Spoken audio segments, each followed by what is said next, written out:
The current GOP frontrunner has been under fire in recent days. The latest controversy surrounding presidential candidate Rick Santorum involves a speech he gave back in 2008, in which he said that Satan had his sights set on America. The senator responded to questions about that comment last night. Guys, these are questions that are not relevant to what's being discussed in America today. When we're talking about America today, it's trying to get America one. That's what my speeches are about. That's what we're going to talk about in this campaign. And if they want to make up old speeches of talking to a religious group, go right ahead and do so. And I'm going to stay on message. And I'm going to talk about things that Americans want to talk about, which is creating jobs, getting our country safer and secure, and taking on the forces around this world who want to do harm to America. We've got to take them on. This isn't the first attempt to smear the senator. Just this week, he was accused of questioning the president's faith when he called Barack Obama's radical environmental policies, quote, phony theology. Joining me now is author of Culture of Corruption, my friend Michelle Malkin, who has endorsed the former senator. Great to see you, Michelle. You too. Hi, how are you doing, Monica? Hi. Well, I want to ask you about this because it seems to me that right out of the gate, in their haste to try to cast Rick Santorum as some kind of religious nut, his critics, as well as the entire left wing in America, mischaracterized his comment about phony theology. Everybody knows he was not talking about Barack Obama's faith. He was, in fact, talking, as you pointed out in your most recent column, about the left's insane environmental policies, and he's absolutely right. He is so right, Monica, and he doesn't even know the half of it, which is why I penned my column today supporting his comments about the anti-science theocrats in the White House and in the Democrat Party. It is a green theocracy, a cult, a religion all of its own, a secular religion that has thrown science to the wind at the expense not only of American liberty, but of American jobs and the economy as well. And I gave several very concrete examples of scandals that the mainstream media doesn't want to talk about. Why? Because it doesn't fit their narrative of trying to frame Rick Santorum as some sort of religious menace.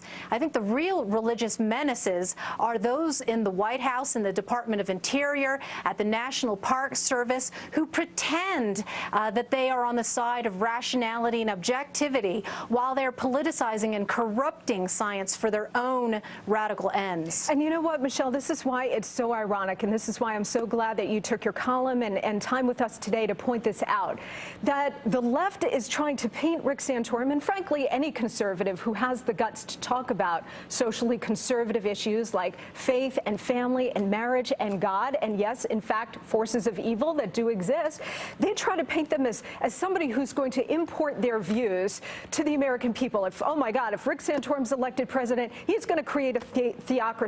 The irony, Michelle, is that the left, when they get the reins of power, they do exactly that. They impose their views. They create these secular religions based on the environment or redistributionism or you name it, and they impose it on all of us. That's right, and they use the force and power and coercion of government to do so while they retain the sense of sanctimony about everyone else in this country. And I think the thing that I admire about Rick Santorum is that he hasn't backed down or apologized one bit for his personal religious views, for standing up for social conservative values. And at the same time, I think he made very clear in the clip that you played, and as I've watched him on the campaign trail, that he is focusing like a laser beam on these destructive Obama economic policies and the kind of people that he has staffing the White House and 1600 Pennsylvania Avenue. And I'll give you one very specific example from my column. Not a lot of people have been paying attention to this, but the head of the National Park Service is a man named John Jarvis, who was nominated and approved in 2009, despite withheld evidence of massive claims of scientific misconduct on his part when he served as the Pacific West Director at the National Park Service. He basically bullied and went after and doctored and manipulated, according to a National Academy of Science revered scientist, Corey Goodman, all sorts of evidence to go after a private oyster farm that's located in Point Reyes. And this pattern of abusing science to target specific businesses and industries is something that is replete throughout this administration, and particularly with the Interior Secretary, Ken Salazar, who has been a bane, especially to Western industries like oil and gas and mining and coal.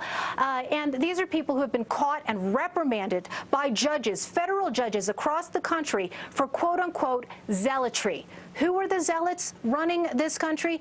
Look at the White House. Oh, Look at those Michelle, green theocrats. But Michelle, Rick Santorum is the radical, don't you know? Yeah, that's right. I think it's a really very useful thing to play political jujitsu and turn it on these people and make sure that people understand who the real menaces in this country are. Yes, and you know what? I give Senator Santorum a lot of credit for saying, you guys can try to throw me off message. You can dredge up speeches from 2008. This election is about jobs. It's about anemic economic growth. It's about the Obama team's destructive economic policies and what they have done to this nation. I'm going to stay on message. You guys can go and try to make this election about something else, but here's what I'm talking about, and here's what the American people want to hear. That's right. And look, if you look back at the trajectory of the Santorum campaign and candidacy, people were sick of a lot of the mudslinging that was going on between the other front runners at the time. And Rick Santorum was able to get ahead because while they were focusing on each other, Mitt Romney, Newt Gingrich, Ron Paul, Rick Santorum was focusing on the issues.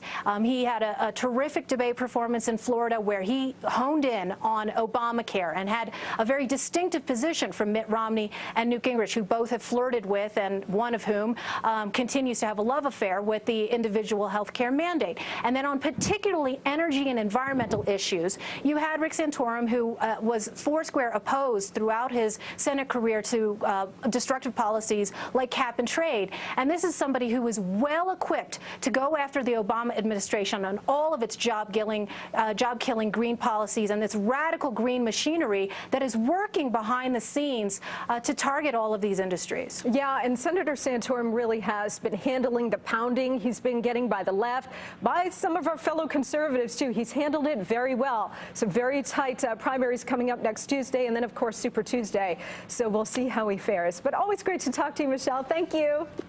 You bet. Take care, Monica. You too, Michelle. Coming up.